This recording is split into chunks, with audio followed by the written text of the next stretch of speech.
तो अध्यारोपण के सिद्धांत में यहाँ पर हमारा एक वर्ड आ रहा है सदिश, सदिश योग। ये सदिश योग क्या होता है उसके लिए देखिए, जैसे ये क्या था, एन निकाय के लिए था, मतलब किसी निकाय में कितने आवेश थे, एन निकाय, एन आवेश थे सॉरी। तो एक आवेश Q0 पर लगने वाला जो टोटल बल होगा वो Q1 के कारण F1, Q2 के कारण F2, Q3 के कारण F3, Q1 के कारण Fn, इन सब के सदिश योग के बराबर होगा। अब सदिश योग क्या है उसके लिए देखिए, जैसे सपोज करो दो बल लग रहे, फिलहाल माना ये आवेश था, इसके ऊपर एक बल लग रहा है F1 और दूसरा बल लग रहा है ये F2। टोटल n लग सकते हैं, F1, F2, F3, लेकिन मैं कितने मान के चल रहा हूँ, दो मान के चल रहा हूँ अभी। तो F1 वेक्टर और F2 वेक्टर। तो इस आवेश पर जो आवेश लिया था, जैसे ये Q0 था, ये Q1 लगा रहा था इधर F1 और Q2 लगा रहा था इधर F2। तो इसके ऊपर जो टोटल बल लगेगा वो टोटल बल को मैं क्या रिप्रेजेंट करूंगा, F। तो जो टोटल बल होगा ना वो F किसके बराबर होगा, F1 वेक्टर प्लस F2। इस आवेश पर जो टोटल बल F लग रहा है, F वेक्टर, वो किसके इक्वल होगा, इन दोनों के सदिश योग के बराबर। अब इसके परिमाण, ये तो क्या था, सदिश योग, यदि इसका परिमाण निकालना चाहूं तो क्या होगा, परिमाण के लिए हमारा सूत्र होता है F is equal to under root F1 square plus F2 square plus 2 F1 F2 cos theta. और ये थीटा क्या होता है, F1 और F2 के मध्य का कोण। थीटा क्या होगा, F1 और F2 के मध्य का कोण। मतलब बल दे रखा और बीच यदि कोण स्थित हो तो जो परिणामी बल को हम इस सूत्र से निकालेंगे, F1 square plus F2 square plus 2 F1 S2 cos theta. अब यदि ये जो परिणाम, इन दोनों का परिणामी क्या था, F वेक्टर था, यदि इस F वेक्टर की F1 के सापेक्ष दिशा निकालना चाहिए, जो कि मैंने क्या माना, अल्फा, तो इसका इस अल्फा की दिशा क्या होगा, दिशा का सूत्र होगा tan alpha is equal to F2 sin theta upon F1 plus F2 cos theta, sorry tan alpha बराबर, यहां से अल्फा बराबर tan इनवर्स, इस सूत्र से हम किसका मान निकाल सकते हैं, अल्फा का मान निकाल सकते हैं। मतलब जो परिणामी है वो F1 से कितने कोण पर है। इसी प्रकार यदि F वेक्टर की F2 से निकालना चाहे तो उसको मैं किससे रिप्रेजेंट कर रहा हूं, बीटा से। तो बीटा के लिए सूत्र क्या होगा, tan बीटा बराबर F1 sin theta upon F2 plus F1 cos theta. यदि परिणामी की F1 से दिशा निकालना चाहूं तो ये सूत्र, और F2 की दिशा निकालना चाहूं तो ये सूत्र। मतलब F1 अल्फा हो तो F2 sin थीटा और बीटा हो तो F1 sin थीटा अपॉन सूत्र। मतलब यदि दो परिणामी दे रखे हैं, दो बल दे रखे F1 और F2, और उसका परिणाम यदि निकालना है तो हम इस सूत्र से निकालेंगे, जहां पर थीटा क्या होगा, F1 और F2 के मध्य का कोण। यहां पर हम एक तो केस डिस्कस करते हैं। जैसे केस की बात करें तो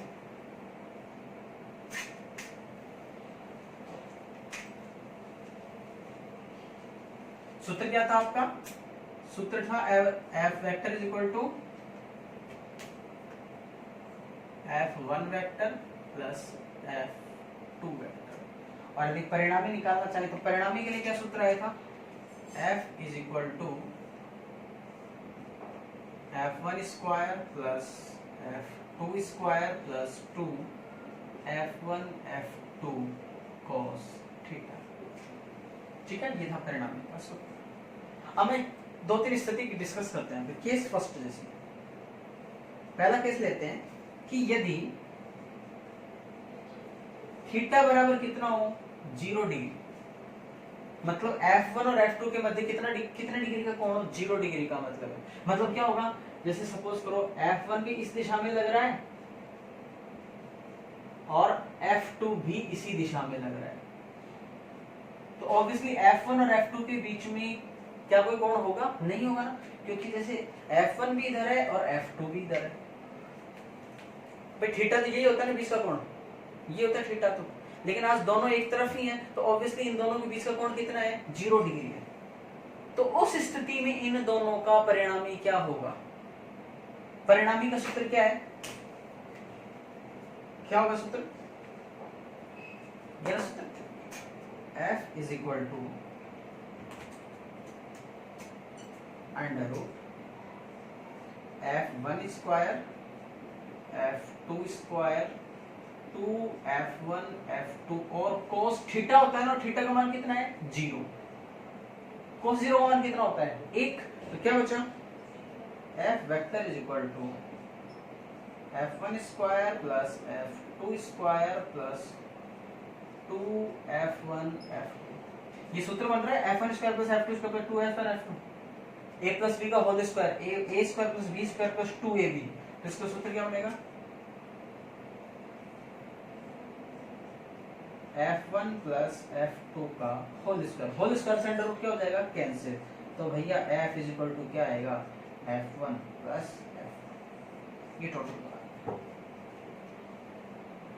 दूसरी स्थिति यहां पर यदि लें, ये क्या था? जब थीटा बराबर कितना हो? 0 डिग्री। अब सपोज करो दूसरी स्थिति लेते हैं,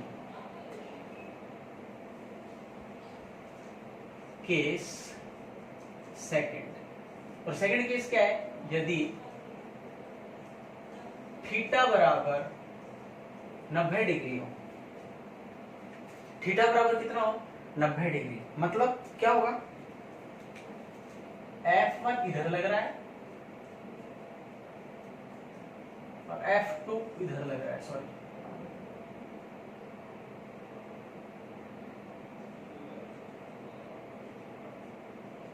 दोनों के बीच में थीटा कितना है? 90 डिग्री है नहीं? बोलो। F1 इधर है, F2 इधर है, ऑब्वियसली इन दोनों के बीच का कोण कितना होगा? 90 डिग्री। तो अब परिणामी, इन दोनों का परिणामी का सूत्र निकालना चाहें तो F इज इक्वल टू, सूत्र क्या होगा? F1 square plus F2 square plus 2 F1 S2 cos 90। cos 90 का मान कितना होता है? 0। 0 से मल्टीप्लाई करने ये टर्म कितनी हो गई? 0। बचा क्या?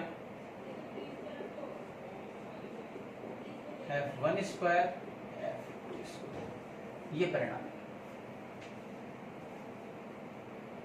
तीसरा केस डिस्कस करें कि सर यदि केस थर्ड, यदि थीटा बराबर 180 डिग्री हो, पाई हो। 180 का मतलब ये स्थिति बनेगी, एक इधर है और एक इधर। ऑब्वियसली आज इन दोनों के बीच का कोण कितना है? 180 है। मतलब ये इधर क्या लग रहा है? F1 और हमारा इधर क्या लग रहा है? F2। ऑब्वियसली इन दोनों के बीच का कोण कितना है? 180 डिग्री। तो उस स्थिति में बल F इज इक्वल टू कितना होगा? F1 square plus F2 square 2F1 F2 cos 180। cos 180 का मान -1 और -1 से मल्टीप्लाई करके कितना आएगा? -2F1 F2।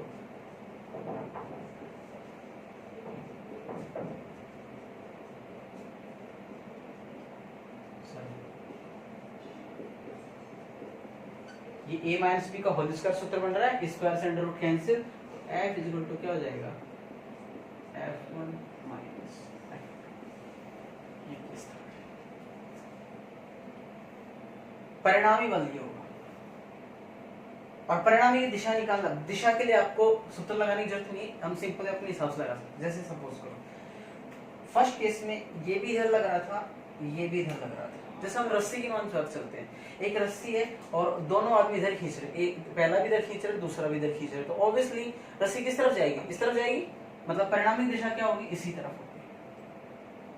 यदि दोनों के बीच में कोण 0 डिग्री है तो जिस तरफ दोनों, एक बात तो ये भी इधर खींच रहा है, ये भी इधर खींच रहा है, तो ऑब्वियसली इधर ही तो जाएगी, अर्थात परिणाम इधर ही होगा। एफ जो परिणामी बल लगेगा वो इधर लगेगा। सेकंड स्थिति यदि थीटा बराबर कितना हो 90 डिग्री, एक इधर लग रहा है एक इधर लग रहा है, तो उस स्थिति में ये हमारा क्या लगेगा, बीचों बीच।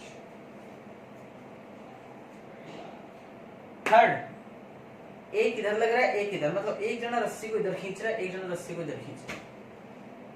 अब सपोज करो ये वाला इधर 5 न्यूटन से खींच रहा है, ये वाला इधर 3 न्यूटन से खींच रहा है, किस तरफ जाएगी रस्सी?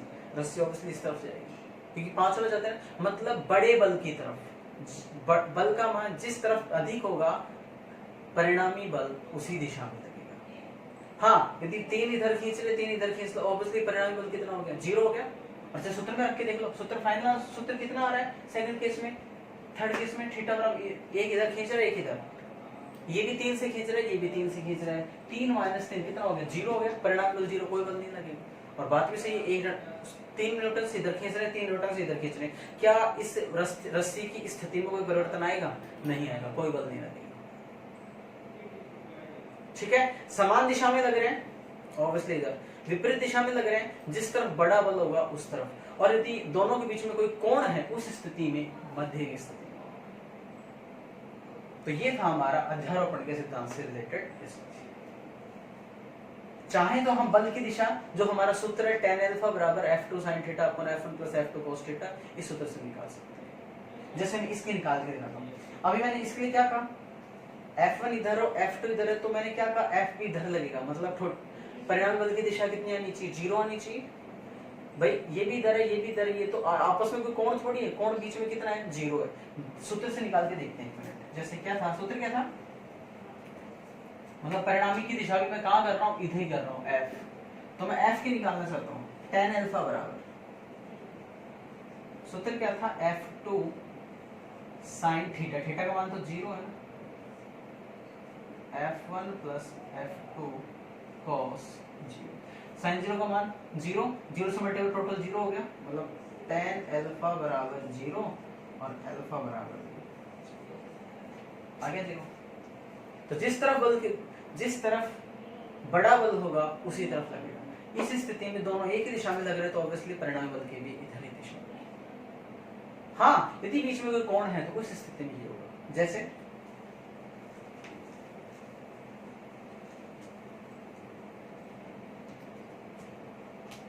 एक बल लग रहा है इधर, ये F1, और एक बल लग रहा है ये F2, परिणामी इधर होगा F, बीच में बीच। एक लग रहा है इधर,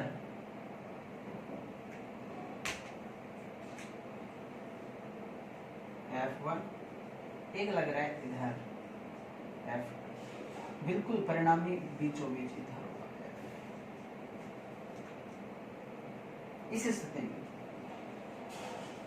इस कॉन्सेप्ट से रिलेटेड हमारे एग्जाम में एक न्यूमेरिकल आता है। बहुत सारे न्यूमेरिकल बनते हैं और इम्पोर्टेंट न्यूमेरिकल है, एग्जाम के पॉइंट ऑफ व्यू से बहुत इंपॉर्टेंट न्यूमेरिकल।